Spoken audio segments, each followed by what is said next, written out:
There's a story about two men who lived in the same city. Both grew up in ordinary families, both worked hard, paid their bills, and tried to build a better life. One man spent his entire life chasing money, promotions, raises, bonuses. He was smart, disciplined, and responsible. But every month his paycheck vanished almost as soon as it arrived. The house, the car, the credit cards, the lifestyle, they always seemed to cost just a little more than he earned. The other man lived differently. He didn't look wealthier, he didn't talk about money much, but he quietly made choices that built something invisible, systems, assets, and habits that worked for him instead of against him. 30 years later, one man was still working to survive. The other had achieved complete financial freedom. What made the difference?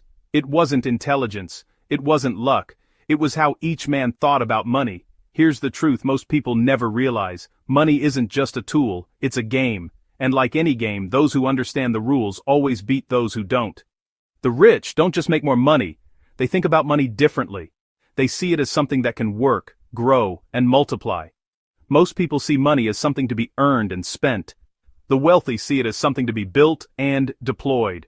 This difference in thinking shapes every decision: how they earn, save, invest, and even spend. Most people are trained from childhood to trade time for money, get a job, work hard, earn a paycheck. It sounds noble, but it's a trap, because time is limited. No matter how hard someone works, they can only trade so many hours in a day. The rich escape that trap by understanding leverage. Leverage is when your money, skills, or systems work even when you're not. It could be a business, real estate, investments, digital assets, anything that earns without constant effort. The average person asks, "How can I make more money?" The wealthy ask, "How can my money make more money?" It's a small shift, but it changes everything. When money becomes an employee instead of a goal, the path to wealth becomes inevitable. The middle class often believes income equals wealth. If someone makes $100,000 a year, they must be doing well, right? But the rich don't measure wealth by income. They measure it by freedom. They ask, "How long could I live if I stopped working today?" Their goal isn't to have a big paycheck, it's to have a big machine that pays them. That machine is built from assets, investments, companies, intellectual property, real estate. Each piece feeds the system. Cash comes in, part of it is reinvested, part of it covers expenses, and the rest grows. The average person builds a life that depends on their effort. The rich build a system that operates without them. That's why you'll often hear that the rich buy assets, while the poor buy liabilities.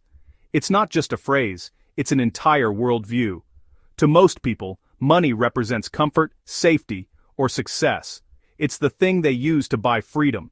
But to the wealthy, money is a tool for creation. They see it like a seed. When planted and cared for, it grows into something that produces more.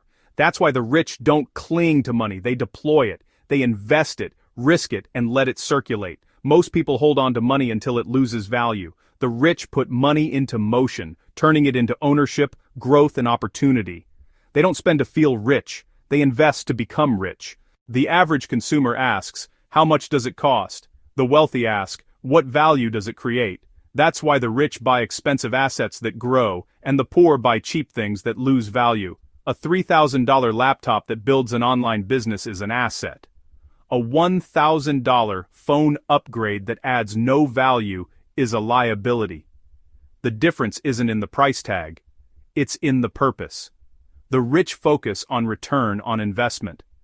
They spend money on things that either make money or free up their time to make more. To them, money is not for showing off, it's for multiplying. Here's something fascinating. Rich people talk about time more than they talk about money. They know money can be earned, lost, and regained, but time never returns. The poor and middle class often trade time for money. The wealthy trade money for time. They hire help, automate tasks, delegate, and outsource anything that doesn't move the needle, because every hour they save can be reinvested into thinking, planning, or creating activities that multiply results. The rich don't hoard money, they hoard time. That's why they focus on freedom, not just wealth. Money is simply the mechanism that buys back their life. Most people want quick wins. They chase the next raise, the next side hustle, or the next get-rich-quick trick. The rich play decades, not days. They think in terms of compounding, whether it's compounding interest, compounding investments, or compounding knowledge. They know that massive wealth doesn't come from explosive moments, it comes from consistent patient growth. That's why they often seem calm during recessions or market crashes. They understand that wealth isn't built overnight, and it isn't lost overnight either. While others panic, the rich look for opportunity. When prices fall, they buy. When others are scared, they stay steady. Because, to them, money isn't emotional. It's mathematical. One of the most common traits among the wealthy is financial literacy, and it's not taught in schools. The rich study money like it's a language. They read about it, discuss it, and learn from those who've mastered it. They understand taxes, markets, and business structures. They know how to protect money, not just earn it. Meanwhile, most people spend more time planning their next vacation than planning their financial future. The difference? The rich see knowledge as a form of capital, because the more you know, the less you have to risk. The biggest misconception is that rich people are obsessed with money. They're not. They're obsessed with freedom. Money is just how they measure it. Freedom to choose how to spend their time. Freedom to say no to things they don't want to do. Freedom to live without fear of bills, bosses, or bureaucracy. The average person says, "I can't afford that." The rich say, "How can I afford that?"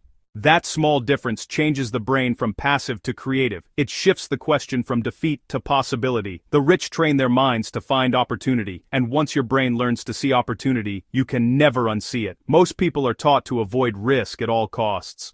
Be careful, don't lose your money, play it safe. But the wealthy understand that safety has a cost, and that cost is growth. They know that risk, when managed intelligently, is how wealth is created. The poor see risk as danger. The rich see risk as opportunity wrapped in uncertainty. They don't gamble blindly, they calculate, they diversify, they protect the downside, but they always move. Because standing still is the biggest risk of all. In the end, money is not the finish line for the rich, it's a foundation. It's the tool that allows them to pursue purpose, passion, and legacy. The poor work for survival. The middle class works for comfort. The rich work for impact. They build businesses that solve problems. They invest in causes that matter. They create systems that outlive them. Money is just the fuel. Freedom is the destination. Here's the most important part. You don't need to be rich to think like the rich. That mindset can start right now. It begins with a few simple shifts, from spending to investing, from consuming to creating, from comfort to growth, from short-term thinking to long-term vision. Every financial habit, every decision, and every mindset shift compounds. Small changes today can create massive differences over time. The rich don't think differently because they have money. They have money because they think differently. Remember the two men from the beginning? One chased money his whole life. The other learned how it works. The first man built a life that depended on his labor.